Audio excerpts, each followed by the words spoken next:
Welcome to the Italian Wine Podcast. This episode is brought to you by Vinitaly International Academy, announcing the 24th of our Italian Wine Ambassador courses to be held in London, Austria, and Hong Kong from the 27th to the 29th of July. Are you up for the challenge of this demanding course? Do you want to be the next Italian Wine Ambassador? Learn more and apply now at vinitalyinternational.com.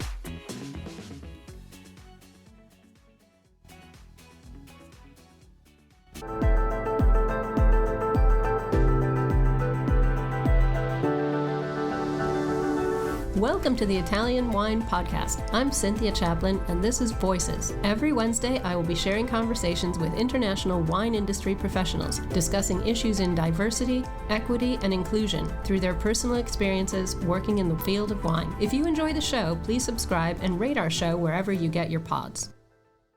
Hello, and welcome to Voices. This is Cynthia Chaplin, and today I'm so happy to welcome Jordan Salcito. She's the founder of Drink RAMONA, which she started in 2016. And Jordan began her career in New York, where she still lives, as a restaurant hostess before becoming a prep cook and a sommelier and a manager, and eventually the Wine and Beverage Director at David Chang's Momofuku, where her wine programs were repeatedly selected as semifinalists for Outstanding Wine Program by the James Beard Foundation. World of Fine Wines named them the most creative in the world, and they propelled her into Wine Enthusiast's top 100 restaurants. So welcome to the show. Thank you so much, Jordan, for coming on today. Cynthia, thank you so much for having me. I'm so happy to be here having this conversation together. Great. Well, I am so excited to talk about Ramona. It is described as, quote, the best of Italian spritz culture in a can. So you've got to tell us about this drink, and how did you come up with this idea? Okay, yes. So Ramona's named after my sister's childhood alter ego. When she was 5, she had this alter ego scapegoat, and anytime she did anything she wasn't supposed to, she blamed it on Ramona.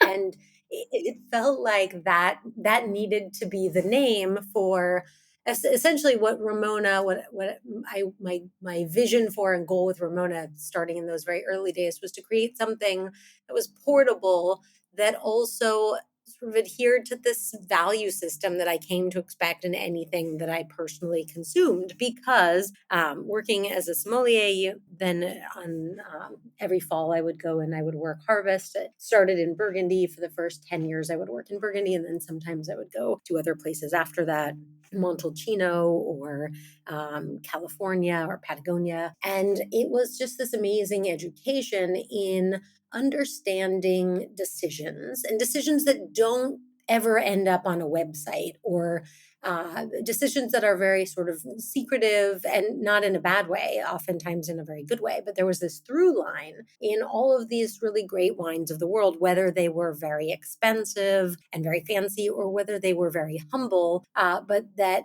essentially the people making the wines were choosing to not spray chemicals in the vineyards and not add weird stuff in the winery. And there's so many things that get added to vineyards. I would say a lot of times, in particular in the United States, and that of course there are exceptions to this, but Italy has this 4,000-year culture of organic viticulture. And the United States really didn't have a wine culture until pretty much after World War II, because we weren't even able to grow Vitis vinifera grapes here in the United States until after phylloxera ravaged Europe. And something, of course, America was responsible for, and then thankfully able to understand and help solve. But that wasn't until really effectively the beginning of the 1900s or the 20th century.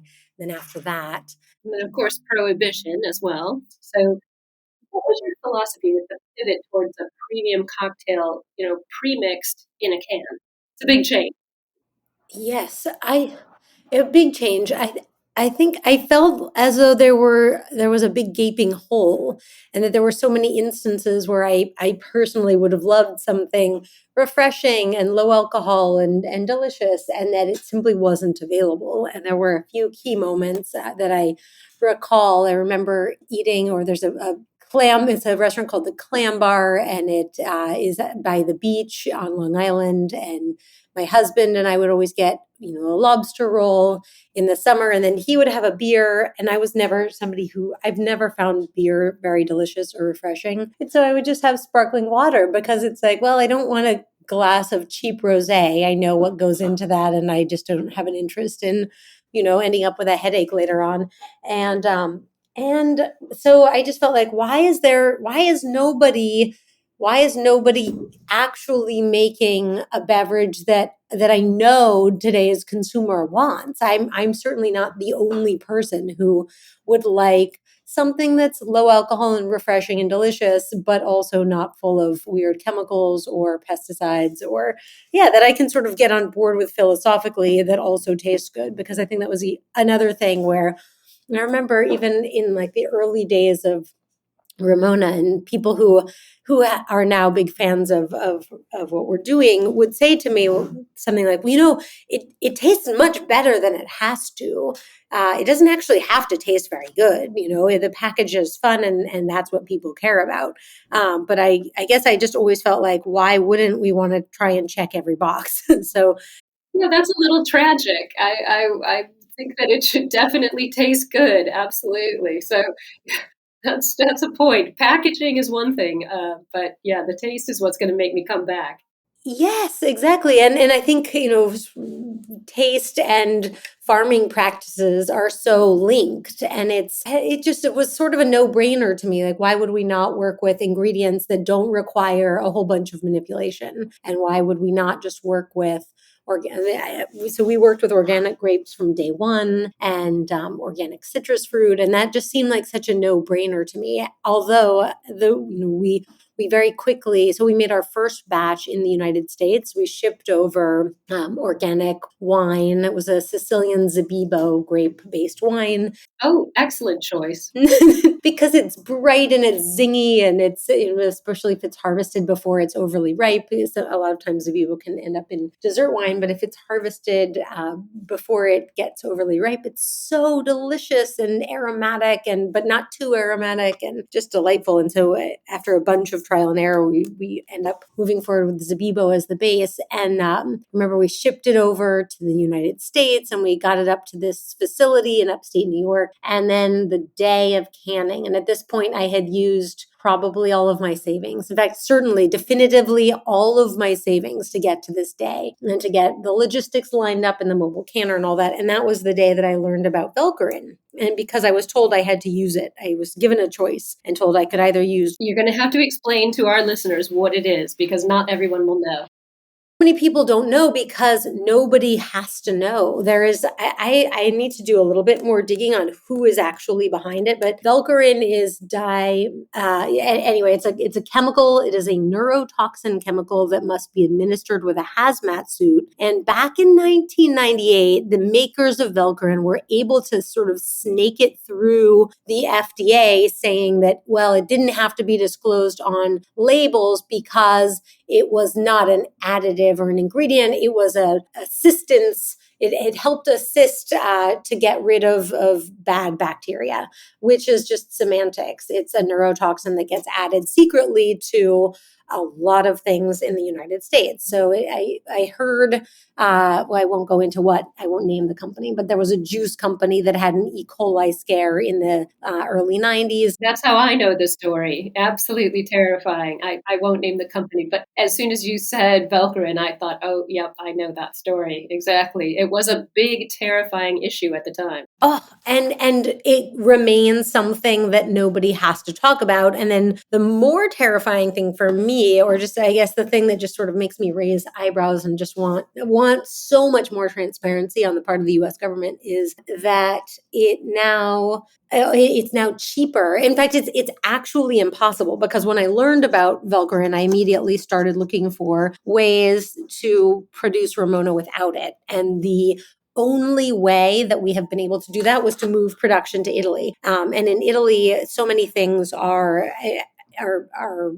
more aligned with our value system. So we're able to work with these delicious, organically farmed Sicilian blood oranges for our blood orange flavor and lemons for our lemon flavor. And it just is easier in so many ways because the quality of ingredients that we're able to work with in Italy is just so much higher, and it's less expensive because in the United States, there are so many fees, and it's just so very challenging to grow things organically. So there are a handful of wineries that are doing an amazing job. Rajat Par at Felon Farms is one example of that, and of course there are others, but it's really hard and it's really rare, and it's so much easier to just get the benefit or the financial benefits of Roundup and spray the ground with Roundup to kill off any weeds. A friend of mine, Diana Snowden says, who makes wine in both Burgundy and now in California at her family's winery, she was explaining to me that it took so many years to get her family on board with organic farming because I believe it's $300 if you just want to buy enough Roundup to spray the whole vineyard area versus $28,000 if you want to grow it organically and be certified. So there's such a cost associated that it's almost it's such a high mountain to climb. Whereas in Italy and in other countries, but certainly Italy, I would say Italy's always at the forefront. Italy banned Roundup in pre-harvest farming back in 2016 and was, I believe, the first country in the EU to do that, and others have followed. France came on board in 2020, 4 years later, and I think Luxembourg was trying to outlaw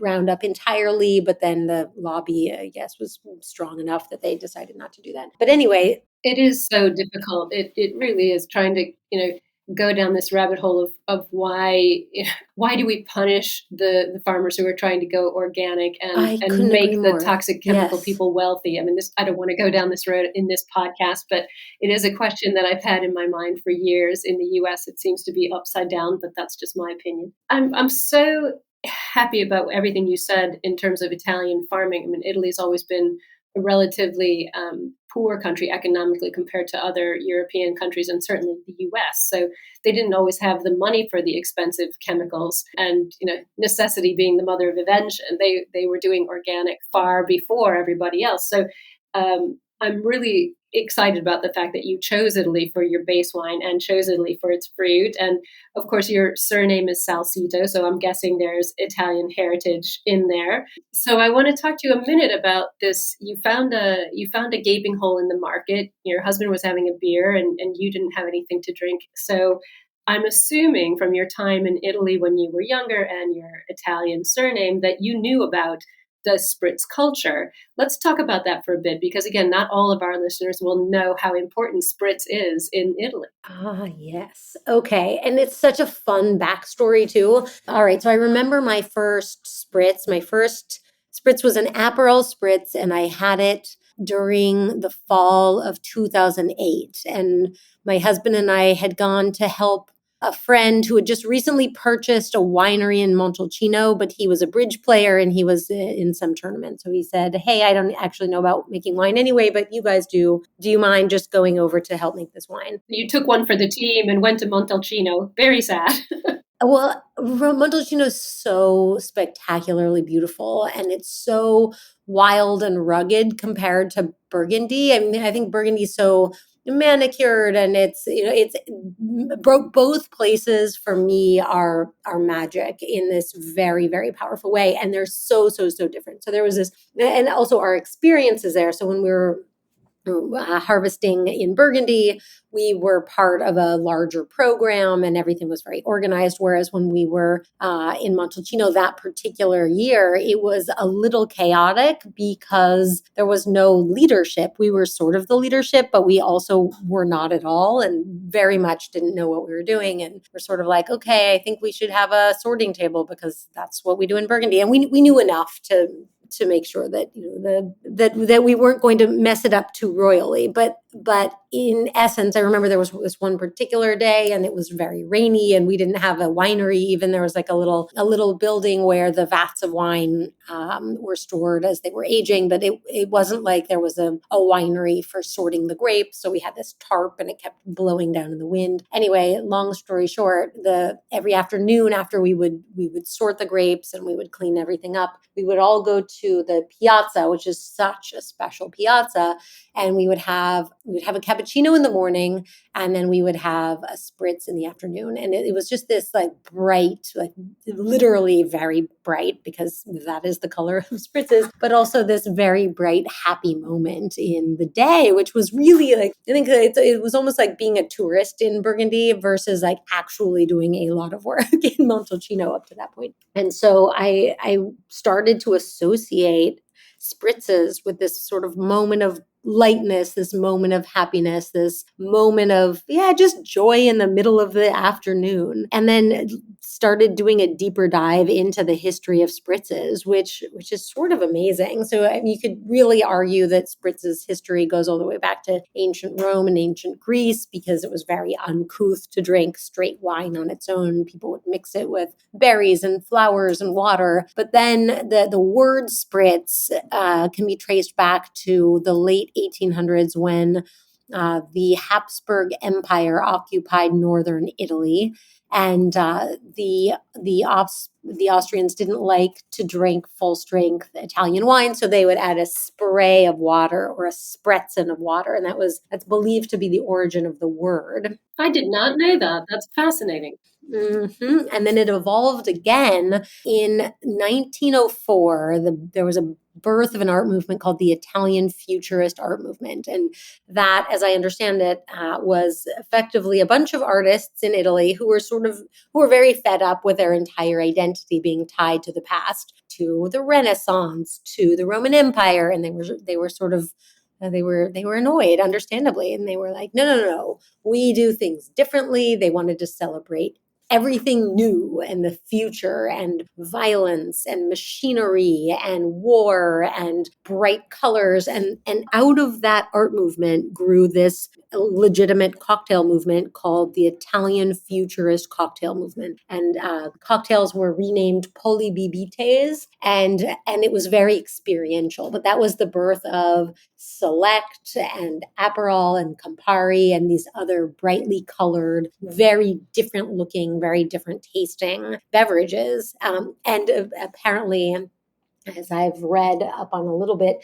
you didn't just order a spritz, you ordered whatever Polibibite you had ordered, and then it would be served with garnishes like communion wafers stuffed with anchovies. So it was really like, how do we take all this old stuff and turn it on its head? Or you would be, one of the other garnishes would be like a piece of sandpaper that you would touch and pet. So it was very experiential. But anyway, completely out of the box, flying in the face of convention. For anybody who has not seen Italian advertising posters from that period, they are incredible. So I highly recommend that. Yeah, they're amazing. Are you enjoying this podcast? Don't forget to visit our YouTube channel, Mama Jumbo Shrimp, for fascinating videos covering Stevie Kim and her travels across Italy and beyond, meeting winemakers, eating local foods, and taking in the scenery.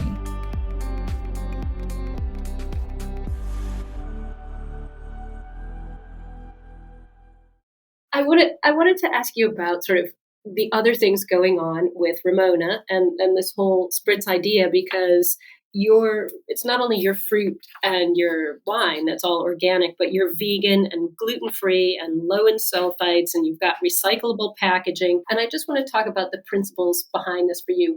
It's not cheap to be all of these things. I think people think it's quite easy, and it really is not. And recyclable packaging can be quite expensive as well. So these principles are obviously quite important to you. I just wanted to touch on that for a bit. What took you down that road? thank you so much. For me, I've always thought of Ramona as coming out of this fine wine value system. And Ramona is in no way a fine wine. It is not reserved for fancy moments or linen tablecloths, although it's certainly welcome there. And this is, I think I got this understanding of this concept of high-low through David Chang, my former boss, who would always talk about high-low and this sort of, right, high integrity, but for any kind of moment, whether it's a fancy moment or a casual one. And for me, as a person who is inhabiting this world and as a parent of two children who will be part of the future generations, it just, I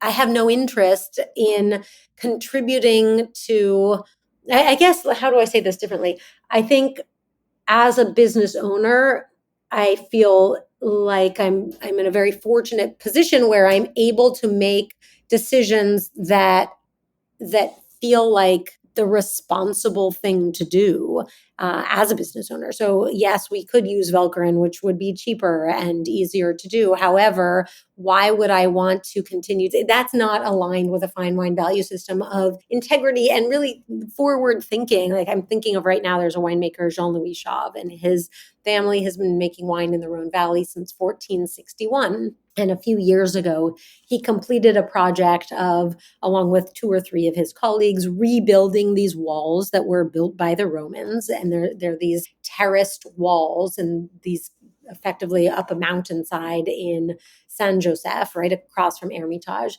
And then replanted the vines. And these are vines that are not going to really make any, these were not vines that he planted for himself. These are vines that he planted for his children and his children's children. And that long-term thinking and this sort of respect for resources is a no-brainer, I think, especially as so many headlines coming out of the news are about how we as a human race need to get on board quickly with sustainable solutions to our lives. Yeah, that is such a good point. It really, really is. And especially, being mother, having children, I think it makes us more focused on looking to the future and making the world a healthier and safer place to live in, which you're definitely doing.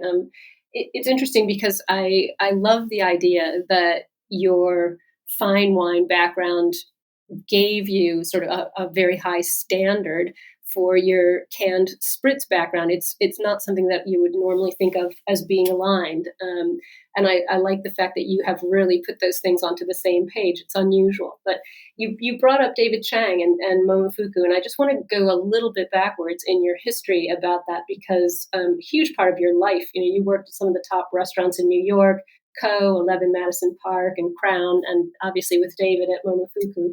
And you studied at the Court of Master Sommelier. And I know your experience in the court wasn't all that hugely positive, even though you passed the blind tasting portion of the exam on your first try. You've described your experience there as sort of full of weird roadblocks and the service exam as a gut punch.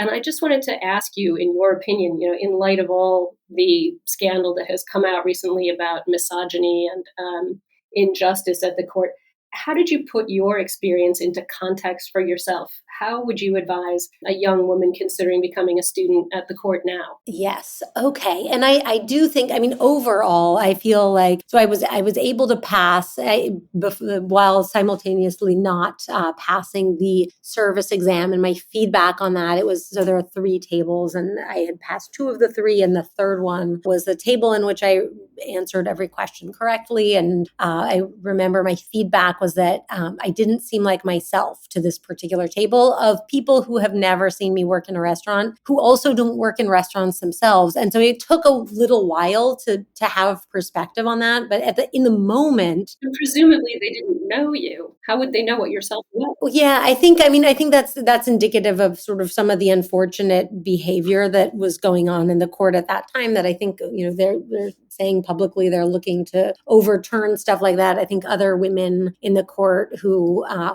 and I was never pressured. I never felt as though I were being pressured to there's some really serious cases of sexual abuse and assault that are going on in the court, and I was never part of that. I think what I experienced was sort of this I would say an insular silliness, and that I think was how I think about the feedback that I received, because it just didn't really make any sense. But the way I think about my experience there, I think, first of all, there are some amazing people who are part of the court, and I won't name them because I'm sure I'll forget someone. But the way that I look at my experience in the court is that I learned a lot. I met some amazing people who either decided to continue with the court or didn't. But what the court had the potential to do, and perhaps can do if they get their value system straight, is create an educational framework for the study of wine and a community around that. And I think that was what I was so grateful for. So in the end, while that particular moment of not passing service and then not really having legitimate feedback as to why, felt like a gut punch. And in retrospect, I just feel bad for the court that they think that they have to what are they trying to protect? Like, it shouldn't be harder to become a master sommelier than it is to become a brain surgeon. And in no other industry is there this sort of silliness that's associated with the court right now. Absolutely. And it has really deprecated a lot of what they do well. It's difficult. Yes, but I think in retrospect it was such a gift, because if I had passed, then I would not have taken the initiative to create Ramona. So I think it was this moment of change on so many fronts. It was passing the service exam and having already passed the blind tasting, but then not passing service at a moment where I was on the floor at Co every night. The Bobby Stuckey, who's a wonderful human, who's sort of the de facto head of service at the court, had come into Co and said, I'm telling everyone I know about what you're doing on this program. Nobody is doing anything that's more important than what you are in wine at this moment right now. And then feeling like I nailed that exam, and then getting the silly feedback from people who don't even work in restaurants, those were not people that I looked up to as inspirations for service in any way. I mean, not to belittle their accomplishments, but it was sort of like, wait a minute, do I really want to hang my identity on that kind of feedback? Or do I want to look at this as a giant gift and say, okay, I'm actually, in retrospect, I was sort of spared the difficulty that a lot of friends ended up going through when they decided to pull their name out of the court and leave it entirely because it was such a stain on an otherwise wonderful record and resume. So I think the court is going through its own identity crisis, and I hope that they can figure some things out. But had I not failed that portion of service, I don't know that I would have had the confidence to shift my direction and focus on creating Ramona. Well, and you were validated by people who really meant something to you. And I think that's so important in everyone's life and everyone's path. And, Ramona was born, and it's become a huge success over the past sort of 6 or 7 years, with, celebrities seen drinking it. And you got the cover of Wine Enthusiast as one of their 40 under 40 holding your Ramona cans. Great cover. But, we know that the workplace is always saying it's equal opportunity. The court says that too. And we know nobody's really quite all the way there yet, but it's good to see people trying. And so you're a mother of 2 little boys, you've said, and you've achieved so much. It's that old saying, if you want something done, ask a busy person. I'm a mother of 4 girls, and they're all grown up and they're in their 20s. What advice would you give to a young female entrepreneur? Not just about wine. What do you want your boys to know about you as they grow up into young men?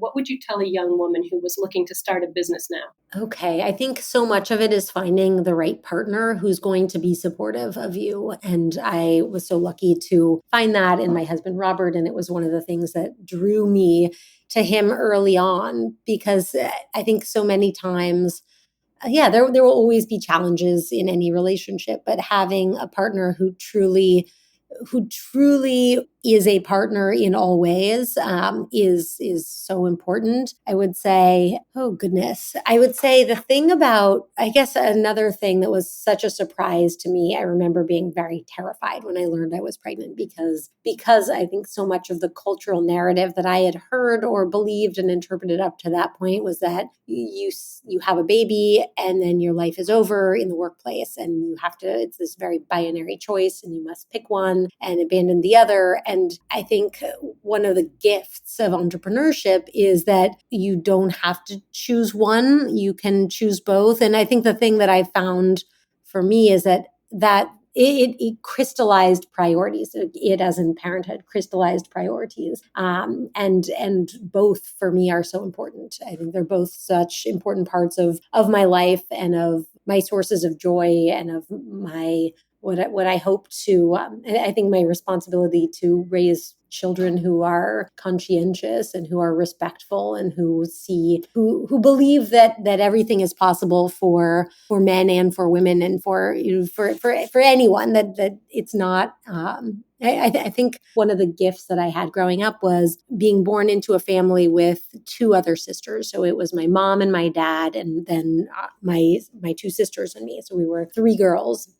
And my dad had always, it had never occurred to me that I needed protection or that I needed looking out for, that the workplace was going to be hard. It was always, you show up and you show up to work, and work ethic was important. Education was always important. And these were foundational things that I think have been so helpful in adulthood, because if you grow up with the message that if you work hard, you can really create the life that you want. I believe that that's true. And I think I'm just grateful that I didn't have parents who gave me other messaging. Yeah, I think that is really a good point.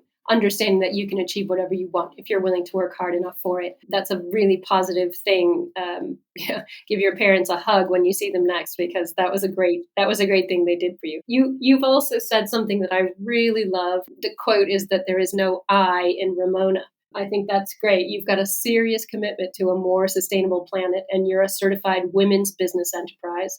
And you're supporting initiatives like Speed Rack, which is an all-female competition that raises money for breast cancer research. What's going on in your sort of proactive community building and your outreach? What's your aspirations for 2022 now that we're sort of coming out of this pandemic, please? Yes, it's such a good question. I think one thing that has become such a clear focal point, I think education is something that what I'm realizing is that as we talk more about Velcorin, people just don't know that it's in things that they're consuming. So I think the more we can do to tell the story of what's in things and why we want people to feel empowered to have that information, I think that's a major focus for us. And then I think there are always, of course, nobody could have predicted the pandemic. And I think one of the great gifts of that was that collective awareness on Black Lives Matter. Or I think there are so many things to be upset about and so many things to work hard towards that I want to be open-minded and of course, be able to support organizations that are doing great work as we encounter them. But in this exact moment, I think the best thing that we can do is really double down on sustainability and what that means, and help tell the story louder so that people are empowered to make choices that align with products that they want and a value system that they already have, without accidentally subverting it through other choices. Yeah, educating people to ask questions and be aware. I think you've hit the nail on the head with that. Well, before I let you go today, I've got to ask you my famous final question, especially since I know how much you love Italian wine and Italy. What would be your Italian wine drink of choice? You're not allowed to say Ramona. If you were going to sit down of an evening and open a bottle with Robert, what Italian wine would you drink? Oh my goodness, there are so many delicious ones. I would say it's so hard to pick one. I would say, I know, I love asking people this question because I hate when I get asked it myself. yeah, you know what it would be? It would actually be a vermouth. Oh, interesting. Yes, and it's one that the Viettis, so Elena Corrado Vietti. I love the Vietnamese. Yes, yes, and Luca Corrado Vietti. So it's called Elena Vermouth. I had it for the first time in January. So we're in Piemonte for anybody who wants to find that. Yes, we're in Piemonte, and the base of vermouth is always wine, and this happens to be, or rather, grape juice. So this is organically farmed grapes from one of their Barolo vineyards, and it's so beautiful and so refreshing and delightful and soulful and joyful all in one. And so I think that for me was such a wonderful surprise to learn that they have been cultivating this, that it's something that's actually been part of their family for a long time, but they've never actually made it or released it into the world. And now they're starting to do that in a small way. And I love them so much. And I feel like you can really, so much of a personality of a winemaker can be translated into the wine that they make. And so I would say if I had to pick one, it would probably be that. And they're beautiful labels, those beautiful lithographs of flora and fauna. So lovely. So, well, I was not expecting you to say vermouth, but upon reflection, of course, it fits with your spritz ethos. It's grape juice based and blended. So that was a perfect wrap up for this conversation. Thank you so much for coming on, Jordan. It was a delight to talk to you. Thank you so much as well for this conversation. You take care and have a great day. Thanks for listening to this episode of Italian Wine Podcast, brought to you by Vinitaly Academy, home of the gold standard of Italian wine education. Do you want to be the next ambassador? Apply online at vinitalyinternational.com for courses in London, Austria, and Hong Kong, the 27th to the 29th of July. Remember to subscribe and like Italian Wine Podcast and catch us on SoundCloud, Spotify, and wherever you get your pods. You can also find our entire back catalog of episodes at ItalianWinePodcast.com. Hi guys, I'm Joy Livingston and I am the producer of the Italian Wine Podcast. Thank you for listening. We are the only wine podcast that has been doing a daily show since the pandemic began. This is a labor of love and we are committed to bringing you free content every day. Of course, this takes time and effort, not to mention the cost of equipment, production, and editing. We would be grateful for your donations, suggestions, requests, and ideas. For more information on how to get in touch, go to ItalianWinePodcast.com.